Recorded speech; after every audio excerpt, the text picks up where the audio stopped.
Cortina, regina delle Dolomiti, ma anche palcoscenico di episodi che poco hanno a che fare con il turismo di qualità, come quello immortalato in questa foto, un uomo completamente nudo accanto al suo minivan nel parcheggio sotto il tennis Apollonio.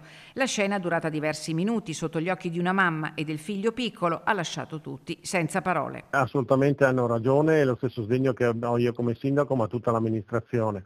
Io penso che veramente qui siamo all'eccesso assoluto di una mancanza soprattutto di educazione, perché a prescindere dal tipo di scelta che uno fa nel fare fare il turista, questo veramente va al di là di ogni immaginazione. La testimone, che aveva accanto a sé il figlio, è rimasta scioccata, tanto più che l'uomo imperterrito è rimasto senza vestiti per più di qualche minuto. Un turismo del genere non lo vogliamo noi, ma non lo voglia nessuna valle né limitrofa, perché sicuramente scredita la località, quindi è veramente vergognoso.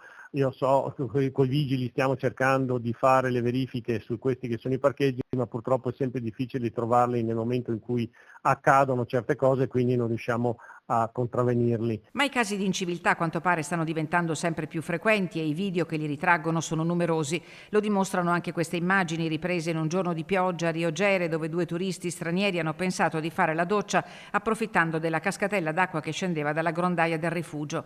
La polizia locale di Cortina è mobilitata per verificare che tali situazioni non accadano e per garantire il rispetto del vivere comune, mentre nella conca ampezzana fra la gente serpeggia malumore per la disfatta del cosiddetto turismo di qualità, che sembra ormai solo un ricordo. Spero sinceramente che questa gente non faccia più quella scena che abbiamo visto sui social, perché è veramente vergognosa, ma soprattutto da un punto di vista di educazione, perché se questa gente poi educa figli in questa maniera non ci dobbiamo stupire se poi troviamo certe realtà.